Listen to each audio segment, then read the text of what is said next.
Buti wala pa si sir. Hoy, babaeng pangit! Kasalanan mo lahat ng to kung bakit tayo biglang nagka-meeting Huwag kang mag-alala, susumbong naman kita kay sir. Tama yun, Jeboy. Ikaw, anong balak mo ngayon? Pwede ka nang umalis. Pwede ka nang mag-resign. Hindi po. Hindi ako magre-resign. Kailangan ko ng trabaho to. Tsaka huwag niyo po ako isumbong. So, sa tingin mo, kaya mo yung pagtanggol yung sarili mo? Hoy, pangit! 1 taong ka pa lang sa kumpanyang to. Kami 5 taon na. At kung magsasabi ka man kay boss, sa tingin mo maniniwala sa'yo yun? Tsaka in-stage na ako dito, lagi na lang late Ano? Yeah, good morning. Tapos na kayo magsalita? Kapalay din. Kaya ako nagpatawag ng meeting dito. Ipapipirma sana ako sa'yo.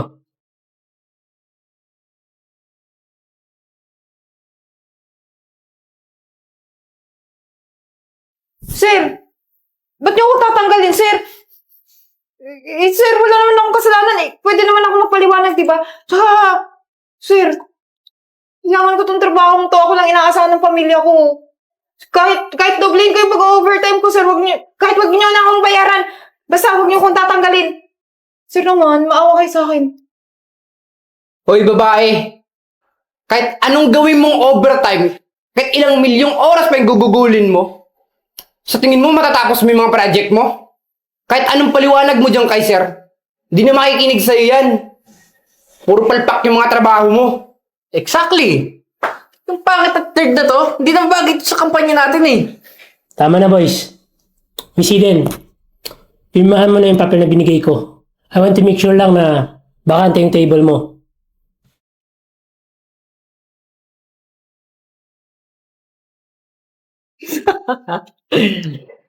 Wawa naman ang pangit na babaita. Malis ka na!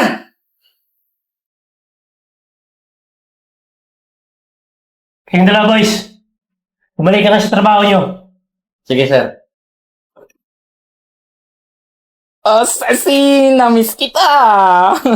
Naman, pasensya ka na ha. Ngayon lang tayo ulit nagkita kasi super busy ko sa bagong trabaho ko. Pero, hulog ka talaga ng langit sa akin, Beshi. Ay, naku! Alam mo, Ceci, basang-basa ko na yung instinct mo Alam ko kasi na may pinagdadaanan ka, kaya pumayag ako makipagkita sa'yo. Alam mo, kasi nung itsura ko, lagi na lang nilalait. Kaya Bakit? ngayon nga, gusto kong i-share sa'yo. Ano yun? Yun nangyari nga sa office kanina. Nilait na naman ako ng mga katrabaho ko. Biglang dumating yung sir ko. Pinapunta kami sa meeting room. Tapos, wala na. Pinapirma ako na tanggal na ako sa trabaho. Kaya ngayon, problemado ako. Isa na ako kukuha ng pera. Nag-aaral pa naman yung mga kapatid ko. Tsaka, ako lang yung inaasahan ng magulang ko. Naku, Ceci, kawawa ka naman. Totoo nga pala yung sinabi ng friend ko. Ano totoo? Sinong friend? Ceci, kasan nang magagalit sa akin Sino ba yan? May stalker ako dun sa sa office? Hindi, Ceci, alam ko kasi talaga yung nangyari sa'yo May nagkwento sa akin. Sino nga? Bakit? May reklamo ka? Ikaw? Aba, syempre magre-reklamo ako. Unang-una kasi, tinanggal mo ako sa trabaho. Pangalawa, hindi na kita boss. At pangatlo, may lakas ka pa ng loob na gamitin tong beshi ko para makita ko? Bakit? Para saan? Ha? Hoy, ang dami mong sinasabi, Miss Eden. Pumunta lang naman ako dito para tulungan ka. Nagpapatulong ako sa kaibigan ko. Yun ka. Baguhin? Wala naman kailangan baguhin sa akin Tsaka pinanganak akong natural lang, normal, mabait. Tsaka organic beauty. Di ba, beshi, maganda ako? Ceci, mabait ka lang.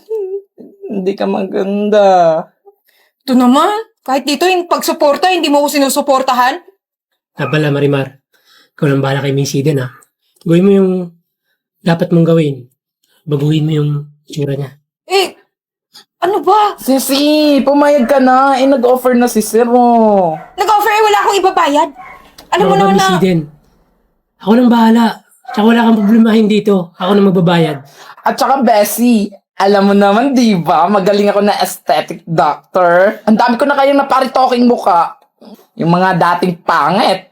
Ngayon, mas lalong pumangit. Ay, hindi, chararot lang. Mas lalong gumanda. Sige, Marimar. Pwede sana. Bukas na bukas din. Gawin mo na. Sassy, pumayag ka na. Huwag ka na mapilit. Di ba ito yung matagal mo nang pinapangarap sa buong buhay mo? Okay, ganito na lang.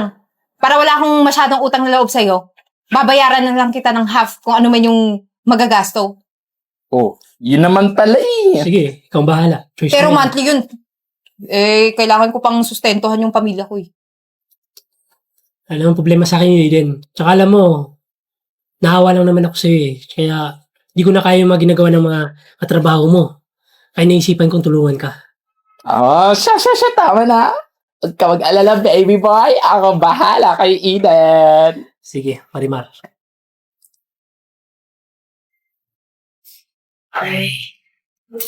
Buti na lang. Naisipan niyo pang pumasok. Dapat maaga yung pasok niyo ngayon dahil may meeting. Ano ba naman kayo? Simpleng pinag-uutos ko lang sa inyo, hindi niyo pa magawa. Kaysa pagpasok pa lang sa umaga, hindi niyo magawa.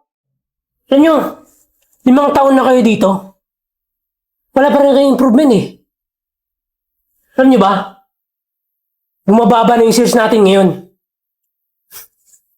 Tsaka isa pa. May ipapipirma ako sa inyo. Basahin niyo itong mabuti ha.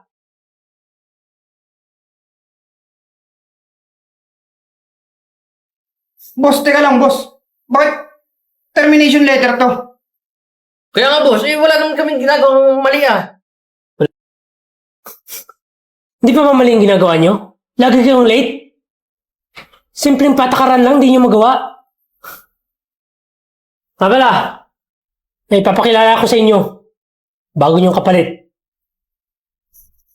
Good morning, sir. Good morning. Boss naman! Nag-hire ka na naman ng bago? Sir, gagamitin mo lang yan, di ba? Pagkalipas ng 1 taon, tatanggalin mo rin. Alam niyo, kaya ako naman nagawa na tanggalin yung mga empleyado dati dahil naniniwala ako sa mga sinasabi niyo. Pero, hindi.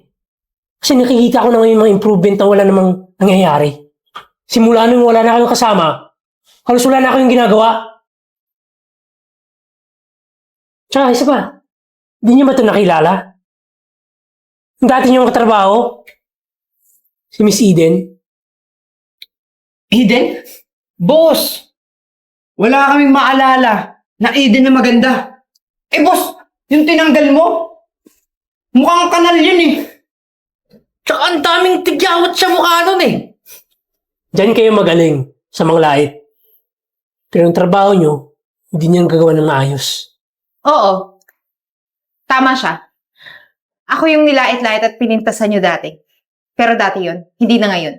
At nagpapasalamat ako ng malaki kay Sir Francis kasi tinulungan niya ako magbago. Para hindi na ako habang buhay nalait-laitin at pintasan ng mga taong katulad niyo. Tsaka isa pa, kaya ako naman kayo tatanggalin. Kasi nakikita ko sa CCTV na si Miss Eden palang gumagawa ng trabaho niyo. Ano? Wala kayong masabi, no? Sir Francis, Ma'am Eden, sorry po sa nagawa namin. Sana mapatawad niyo pa po kami. Sige na. Makakalis na kayo. Simula sa araw na to, maghanap na ng kayong trabaho, ha? Teka lang, sir. Jeboy, Enzo, sana naman may natutunan kayong leksyon sa mga nangyari ngayon. At sana, huwag niyo siyang i-apply sa kung ano man trabaho ang mapapasukan niyo.